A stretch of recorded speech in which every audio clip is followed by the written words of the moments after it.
Let me say something about debt. If there is one threat that we face as a country today, it is debt. And I don't think we are taking the seriousness of this matter the way it should. And I also don't think those who are responsible are communicating enough about the problem we have about debt. When you are in a hole, there are many ways you can get out of that hole. You can get a ladder, you can get somebody to pull you from it. There are many ways. One of the ways you cannot get out of the hole is to continue digging that hole. You know, I just want you to reflect on the figures that we have projected here. You tell me whether Kenya continues to get out of the hole or to dig the hole further. And I think in terms of debt management, we have a lot of work to do as a country. And the government also has a lot of work to do around debt management. If you track debt from year 2003, especially during President Kibaki's time, he took up the country when the debt was around 600 billion shillings. By the time he left, it was around 1.8 trillion. But I want you to see the other side of it. When President Kibaki came in, revenue collection in Kenya was 200 billion. Can you just imagine how small a country we were? We were collecting only 200 billion in ordinary revenue. When President Kibaki left, that figure was around or close to a trillion Kenya shillings. So if you look at the debt growth, the debt grew from 600 to 1.8 trillion. That's around maybe 200% over and above. But look at the revenue collection. The revenue collection, the growth was like double that of debt accumulation. And I want to say, because figures don't lie, you realize that the accolades given to President Mwai Kibaki, he actually deserves more. Because now we have comparisons to do. You know, when it was just President Kibaki's reign, there was no comparative analysis to do. Now, we left in 2013. We can now do comparative analysis from then. And clearly you can see, Kenya has never had a more prudent president than President Mwai Kibaki. And it is the same time we had very revolutionary expenditure lines like basic education funding and all the others, that even beyond being good in terms of growth of the economy, they also are a social investment, because they enhance an egalitarian society. All of us here in this hall, I can bet over 80% will not be in this hall were it not for the reforms around education during that time or regime of President Mwai Kibaki.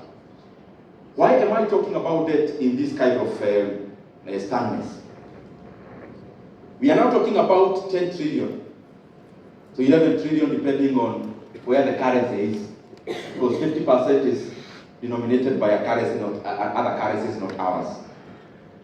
Now, if you check our debt to GDP levels, and I want to agree with the panel, this is what happens when you are making a budget. You have to address the issues in your country. But I also see we are not as sovereign as we purport to be. Developing countries are not as sovereign as it appears. Because when you are doing revenue raising measures, for example, some of those things are donations from people you want to borrow money from. Without mentioning the exact ones, I can see in your faces, you already know them. So, are we together? Ama nipunguze hii maneno ya economics kiasi.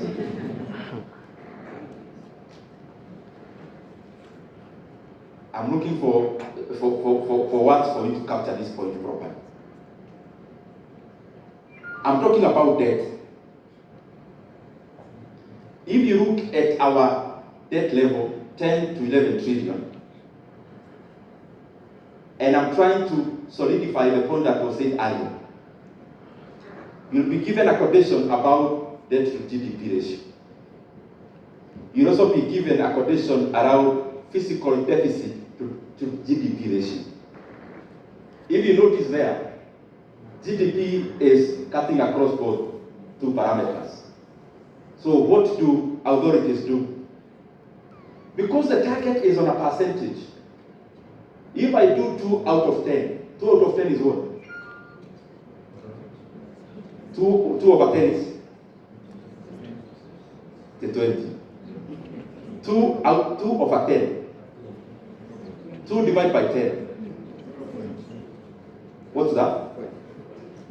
20%. Very well. What about when I do 2 out of 20?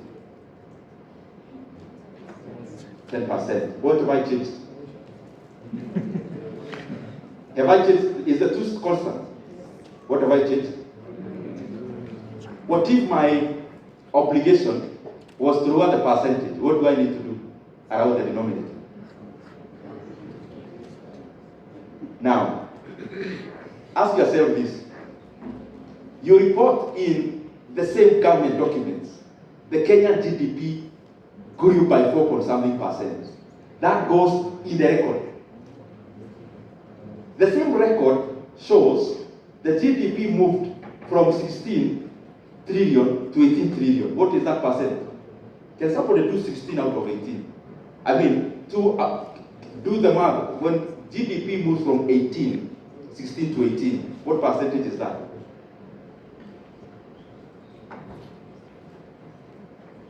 That is 2 out of 16. 0.5. Okay, the other one is real, the other one is nominal. You can even discount inflation out of it.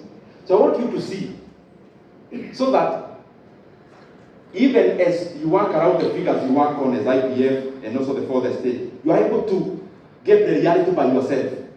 Because if the economy has grown by 10%, then it should be reflected on the GDP side, which you calculate in, or you use to calculate the other parameters, but should also be the one reported by the Kenya National Bureau of Statistics and all the other government bodies.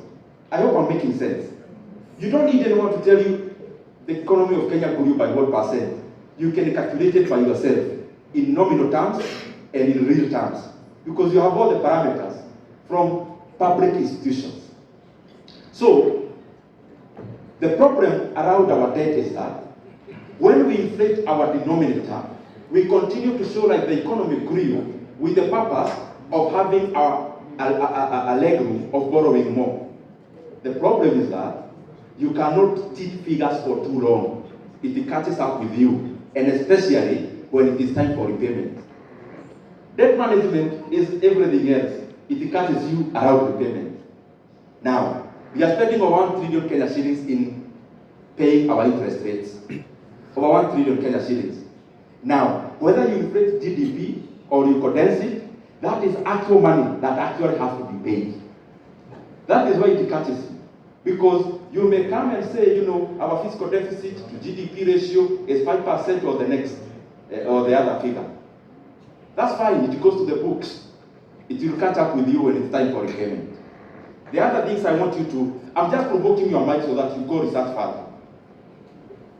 I saw headlines in our newspapers the other day, in jubilation, that we have done a very good thing, because in that year of 20, I think last year or thereabout, we were able to repay our Euro.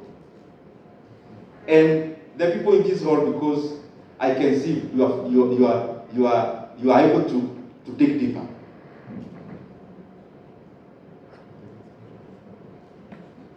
You talk about in jubilation of having been able to pay the Eurobond of 2014. And it comes out as a headline as a jubilation for the country. Now this is the reality. The reality is that you retire a debt of 6.8% with a debt of 10.3%. And then you clap and you want the whole country to be closed for people to celebrate. I'm provoking all of us here. I mean, Kenya is for all of us, and we need to speak these things as clearly as they ought. You cannot go and take a loan from Shylock. You pay a bank, and then you go home, and people should celebrate you for taking a loan with an interest of 20% to pay the one you had that you are paying 12%. Those are the things that will catch up with this country very soon. And by the way, with all honesty, if we do not become more prudent in the several months to come, we are likely to have a very big problem with our debt. Why? If in our revenue collection, over 40% is going into interest rate alone of debt obligations, what are we talking about? The other thing I want us to reflect on around debt. And the reason why this, and I'm challenging even those who are responsible in government to speak about it clearly, because part of this communication is important. You collect revenues of around 2.4 trillion shillings. You use over 1.2 trillion in paying interest rates of debt incurred. So that's 50% that you can do nothing about. Basically, what we are doing as a country, the money we are borrowing in terms of PFM Act, you should be borrowing for development alone. But even by doing the money even with a pencil, if you take our revenue collection, you remove CFS, you remove salaries, you're already in red. It means the money we borrow, some of it is for budget support, and clearly that money is for recurrent.